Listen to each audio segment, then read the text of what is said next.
सुप्रभात विद्यार्थी मित्रांनो, आपलं हे इतिहास आणि नागरिक शास्त्राचं पुस्तक आपण या इतिहास आणि नागरिकशास्त्र या विषयामधला इतिहासाची साधनं, शिवपूर्वकालीन भारत हे 2 पाठ आपण अभ्यासलेले होते. आज आपण तिसरा पाठ अभ्यासणार आहोत, ज्याचं नाव आहे धार्मिक समन्वय.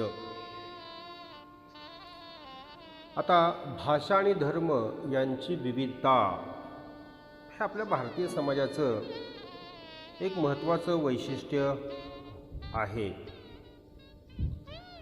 आता भक्ती चळवळ, शीख धर्म, सुफी पंथ आपल्या समाजामध्ये यांचं एक महत्त्वाचं स्थान, आणि मग त्याच विचारधारेतून ईश्वर भक्तीबरोबरच धार्मिक आणि सांप्रदायिक समन्वय हे अतिशय महत्त्वाचे आहेत. या संबंधीची माहिती आपण या पाठामध्ये पाहणार आहोत. आता भारतीय धर्मजीवनात कर्मकांड आणि ब्रह्मज्ञान याला महत्त्वाचं स्थान. मध्ययुगामध्ये हे दोन्ही मार्ग मागे पडले आणि भक्ती मार्गाला महत्त्व प्राप्त झाले. आता याच विविध मार्गातून पुढं भक्ती चळवळ त्या ठिकाणी उदयास आली. आता भक्ती चळवळीचा उगम दक्षिण भारतामध्ये झाला असं म्हटलं जातं. आता या दक्षिण भारतामध्ये नायनार आणि आळवार असे 2 पंथ. शिव आणि विष्णू एकच आहेत. त्यांच्यामध्ये समन्वय करण्याचे प्रयत्न झाले. अर्धा भाग विष्णूचा, अर्धा भाग शिवाचा दाखवून हरिहर या स्वरूपातील मूर्ती मोठ्या प्रमाणामध्ये दक्षिण भारतात तयार झाल्या. आता या भक्ती चळवळीमध्ये समाजाच्या सर्व स्तरामधील लोक सहभागी झालेले होते. ईश्वर प्रेम, माणुसकी, भूतदया, करुणा या मूल्यांची शिकवण त्यांनी दिलेली होती. आता दक्षिण भारतामध्ये रामानुज आणि इतर आचार्यांनी भक्ती चळवळीचा पाया घातला. ईश्वर सर्वासाठी आहे, ईश्वर भेदभाव करत नाही असं त्यांनी सांगितलेलं होतं. आता उत्तर भारतामध्ये रामानंद यांनी भक्तीचे महत्त्व सांगितले. संत रामानंद, संत कबीर हे भक्ती चळवळीतील एक विख्यात संत. तीर्थक्षेत्र, व्रत, मूर्तिपूजा यांना त्यांनी महत्त्व दिलं नाही. सत्यालाच त्यांनी ईश्वर मानलं. सर्व मानव एक आहेत अशी शिकवण त्यांनी दिली. जातीभेद, पंथभेद, धर्मभेद त्यांनी मानले नाहीत.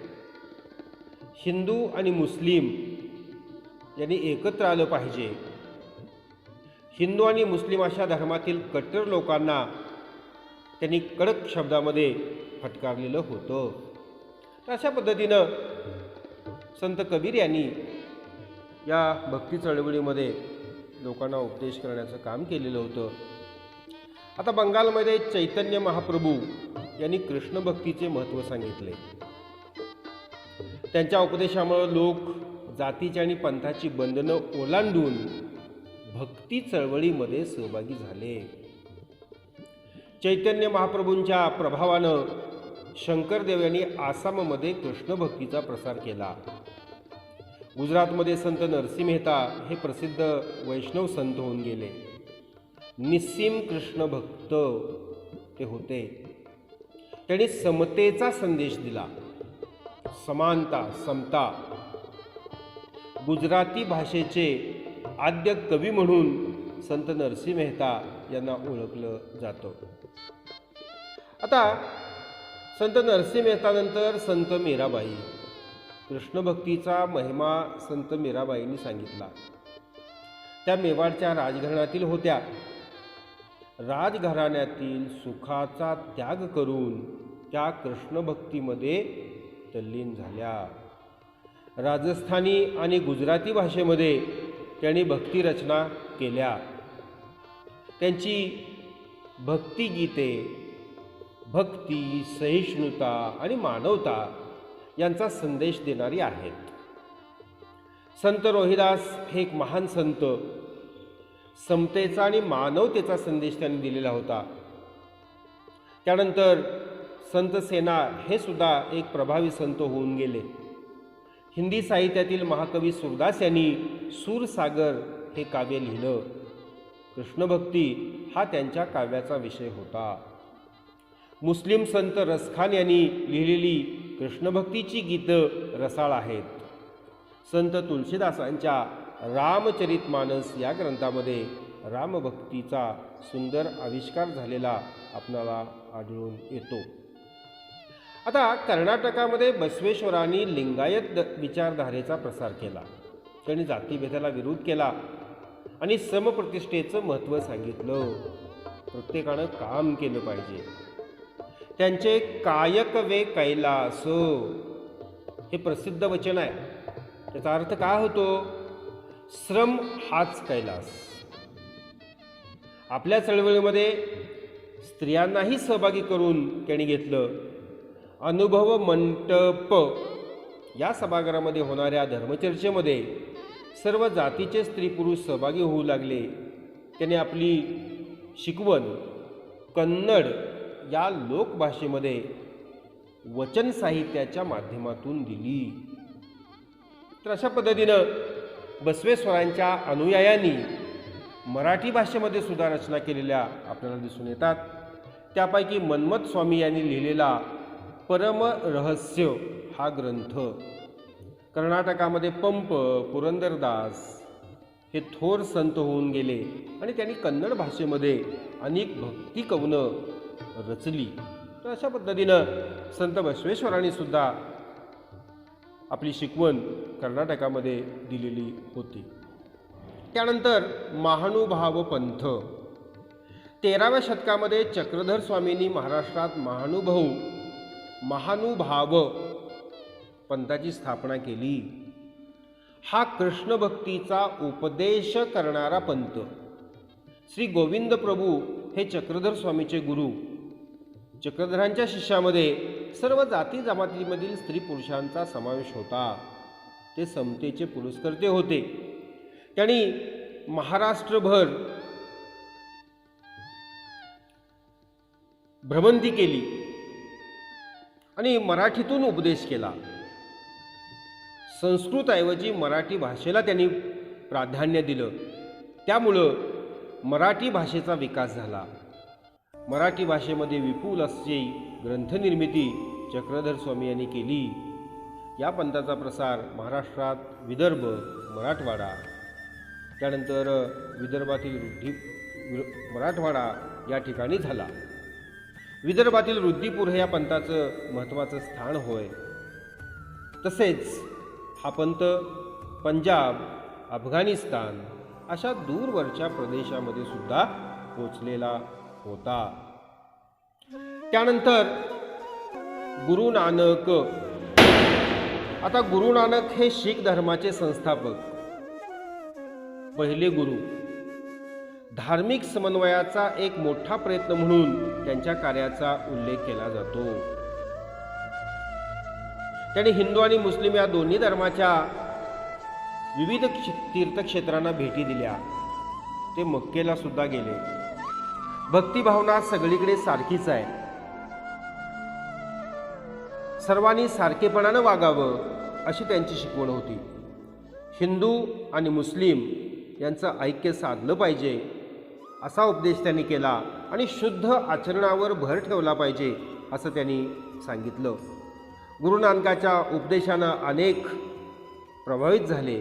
त्यांच्या शिष्यांची संख्या दिवसेदिवस वाढत गेली. आता गुरु नानकांच्या अनुयायांनाच शिष्य म्हणजे शीख असे म्हणतात. गुरु ग्रंथ साहिब या शिखांचा पवित्र धर्मग्रंथ.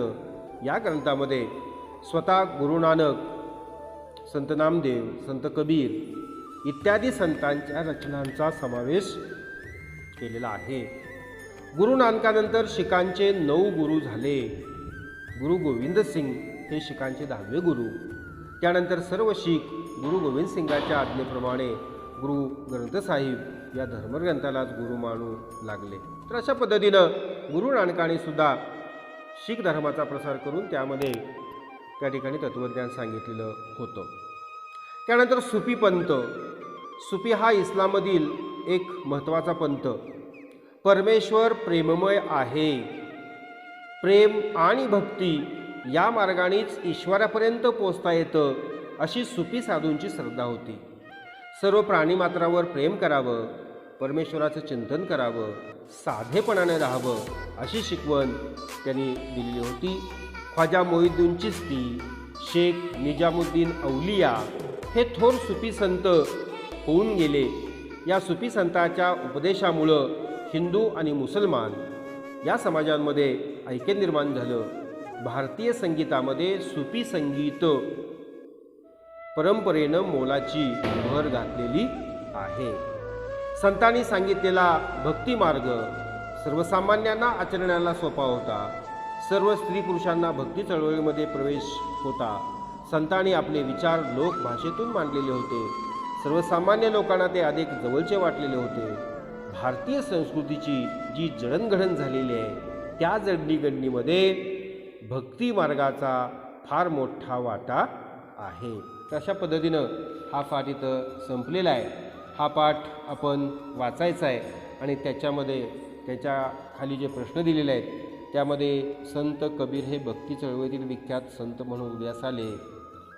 संत बसवेश्वराच्या कार्याचा समाज जीवनावरती कोणता परिणाम झाला, अशा जे प्रकारचे प्रश्न आहेत ते प्रश्न तुम्ही आपल्या वहीमध्ये सोडवायचे आहेत. धन्यवाद.